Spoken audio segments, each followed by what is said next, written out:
Welcome to Fan for Racing Radio. I'm Fan for Racing Sharon, and joining me today is Jay Huseman. And Jay, I'm sure you had a chance to watch this race.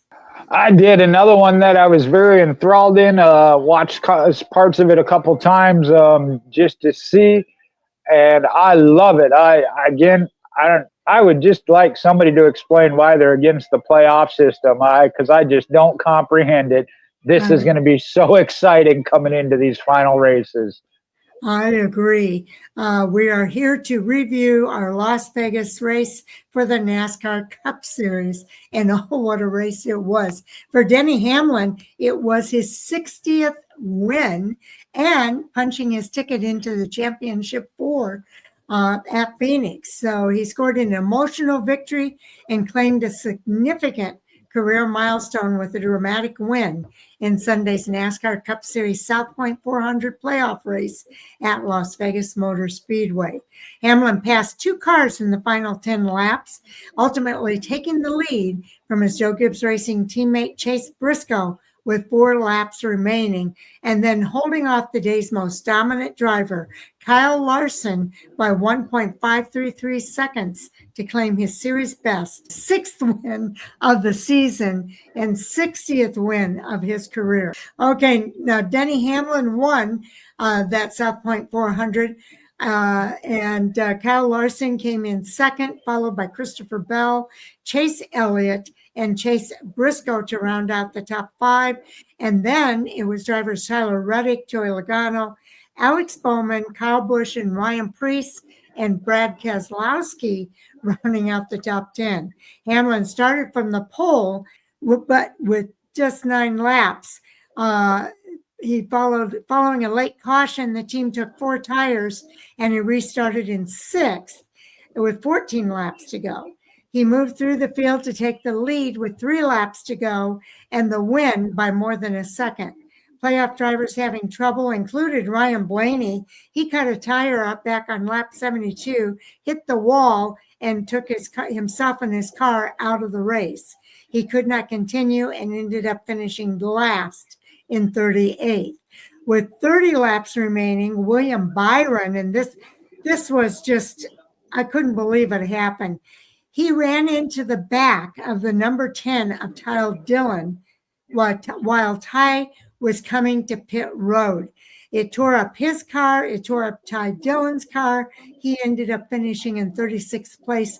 Before that happened, he was up in the top 5 for most of the day.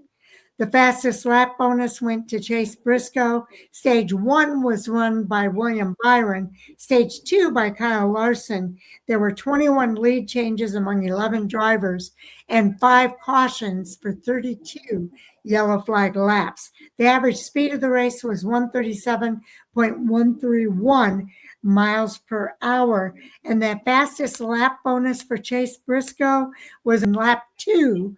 At 29.394. The race lasted only 2 hours, 55 minutes, and 14 seconds. And I think we mentioned the margin of victory, but I'll go ahead and give it here again. 1.533 seconds is the margin of victory between first and second. It was quite a day out at Las Vegas. Your thoughts about our top 10 finishers here? Well, stay with me. I'm going to get there. But to talk about the top 10 and your winner, I got to start at 36th place, William Byron. Led 3 times for 55 laps. Chase Briscoe, 4th, 3 times for 57 laps. Kyle Larson, 4 times for 129 laps. What's my point? Your next lap leader, Denny Hamlin, 3 times for 9 laps. Not the lowest amount, but that tells you, and that's what makes it impressive. Again, favorite driver? Not necessarily, but you got to appreciate what that team did. They were experiencing, last week it was power steering. This week it was something in the brakes, I think maybe. They were having an issue early on, and the car was not at its best. They overcame that, and they were in the right position at the right time. And to me, that was pure driver drive. I mean, desire. to drive around the outside of Kyle Larson and get into that lead and in that position for Denny Hamlin. I know he's got some family issues, with health issues with his dad. Dedicated this win to him. It's that historic number 60, which puts him 10th on the all-time list, and then it locks him into the championship 4. So, as did Las Vegas. If you heard when he got out of the car, he was cheered, and I was happy to see that. I've not been a fan of his and some of the things he does, but for that performance and all, he deserved to be cheered, and he got it. And I'm so appreciative of the fans that did so. That was 60 wins for him, and only 9 other drivers have done that all time. Now, the rest of the mix up there, Chase Briscoe, again, looked like he might be the spoiler or a dark horse, if you will, coming into the playoffs. Kyle Larson, here's what scares me. Kyle Larson appears to be back to form, if you will, 4 times for 129 laps of the 267. That's what we're used to seeing from Kyle Larson, whether he got the victory or not, up front running there. Bell and Briscoe, the two mixing it in. The non-playoff, or no longer a playoff spoiler, I thought might be Tyler Reddick at one stretch, as well as Alex Bowman, who came home 7th. Because he was another one that the car in the right condition at the right time towards the end. I know there was some pit stop strategy that kind of mixed some things up. A couple drivers tried to do the 2-tire things, Chase Briscoe being one of them, and held on there to 4th. But yeah, Joey Logano ended up 6th, and then Alex Bowman coming back with new tires. Not as good as what his fellow competitors Bell and Larson did in 2nd and 3rd, but some good runs. You also had Kyle Busch in 8th, Ryan Preece 9th, and then Brad Keselowski. Brad, another one that tried a little bit of, pit strategy. Yeah, and it probably improved his day from where he was, so I don't think it was a bad call, but it wasn't as successful as they wanted it or thought it could be. Okay. There were 5 playoff drivers in the top 10. That means that there were 3 that did not finish in the top 10, and we covered most of them with William Byron and the incident he had with Ty, and then Ryan Blaney. Chase Elliott is the other one. He finished in 18th place. He was running up front for most of the day, but he did come up at the end with that 18th place finish. There were 25 cars on the lead lap of this race at the finish. The rest all finished a lap or more down. We mentioned Ryan Blaney had that incident that took him out of the race on lap 70. Ty Dillon and William Byron had their incident. Ty Dillon was out immediately on lap 233, William Byron in 235. Cody Ware also had an accident that took him out of the race on lap 243. And Ty Gibbs had an accident that took him out on lap 244. Shane Van Gisbergen on 245. One more, Carson Hocevar had an accident on lap 252 that took him out of the race. So Catherine Legg ended up finishing in 31st place. But a pretty good day for most of these drivers. A not so good day for a few of them down at the bottom. Well, and I made this point in the Xfinity series of Catherine Legg at 261 was only 6 laps off of the lead, 31 out of the 38 cars.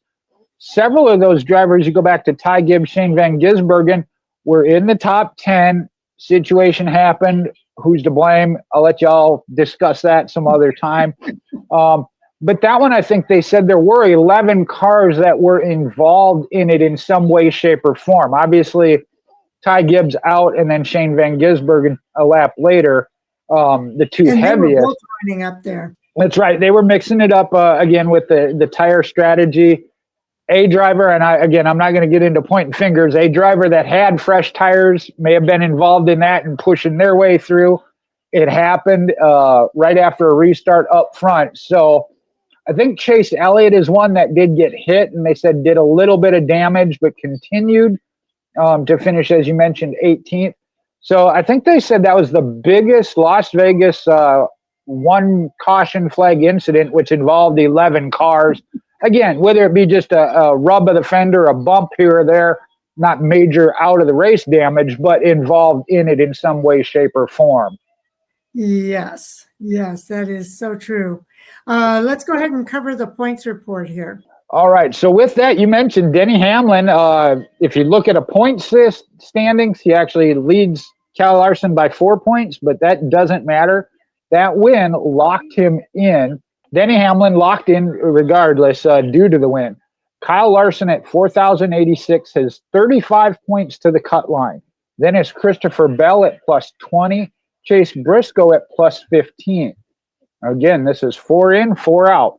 William Byron, who went from probably second, maybe third, down to fifth, is 15 out. I think they said he was like 20 something above, and now is 15 below. Oh, wow. Chase Elliott is 23 down. Joey Logano 24 down. Ryan Blaney with that incident, and there you talk about what the heck. He said, I don't know what happened. The tire went, the car went, we went. No warning, no nothing. He is now 31 points back. So again, going to Talladega and then Martinsville, 31 points, not mathematically eliminated, but it's going to be a long, tough hill to climb. The win is the only way to get in.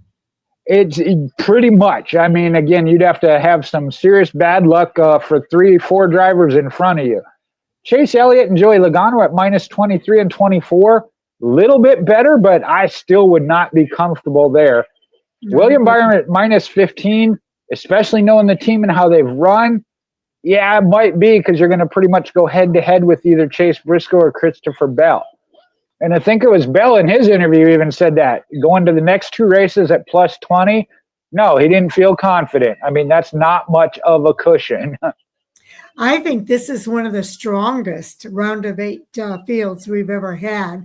Any one of those drivers could come up with a win throughout those 8 drivers at Martinsville, at Talladega, and it would shuffle everything right back up again. And you never know. You might think you're secure up there, but with these next 2 races, anything can happen. And I think I mentioned this. I picked it up from Sirius XM Radio a week or 2 ago, I think, that when you looked at the final 8, every one of them was a multi-time winner with the exception of Shane Van Gisbergen, who was already out in the round of 12. And the one that got in that wasn't a multi-team winner was Joey Logano with 1 win, but he is a 3-time and defending champion. So I think you're right. I mean, when you talk about the 8 strongest, based on the year and the runs, again, minus the road course winnings of Shane Van Gisbergen, I think you're right. I mean, I think this was the top 8. I think it is. And I think it makes it highly competitive. And I think it makes these next 2 races do not miss events because we're going to see these points shake up again before this round of 8 is over. And there was some interesting discussion about that when it comes to that, especially when it comes to possible race manipulation or who you want to help get in or out. You know, so some of the drivers talked about that of they would kind of rather see that one race winner get into the next round because they know long-term that's probably not their competition. That if you're competing against all these other drivers that have multiple wins, you know you got your work cut out for you. It's going to be tough. Do watch for more coming soon here at Fan for Racing Radio. We've completed all of our reviews. I'll get those edited and out sometime this afternoon as well as this evening. And then at 10 o'clock Eastern time, Jay and I will be back with Chris to discuss all the hottest topics from the weekend of racing. That is a live stream with a live chat feature that allows you to interact with us throughout the show. So we hope you'll join us and interact with us. It makes the conversation that much more interesting when we have fans interacting with us throughout the night. So that, again, is tonight at 10 o'clock Eastern time. Jay and I will be back later this week to do the previews for the races coming up at Talladega Super Speedway. I know a lot of people were calling Las Vegas a bit of a wild card. I think Talladega is going to be the big wild card in this round. And so looking forward to doing the previews for that race. And then Taz and I will be back on Friday with our fantasy report that will help you with your fantasy picks for Talladega. And on the other side of the weekend, will it really help with the Talladega picks? Come on now. Oh, I don't know. It might be questionable there. I will say that we will be back on the other side of the weekend with a rinse and repeat of all the reviews from the weekend of racing and our Hot Topic Sound Off on Monday night. So with that, Jay, I want to say thank you to everybody for tuning in. And I want to say thank you to you for stepping in and helping us out with our reviews here today. Well, I enjoy it, and it was a good time, and I'll be back tonight for the Hot Topics, and I just want to reiterate what Sharon said. Hopefully you are watching and jumping in and interacting. I want you to share your comments and all.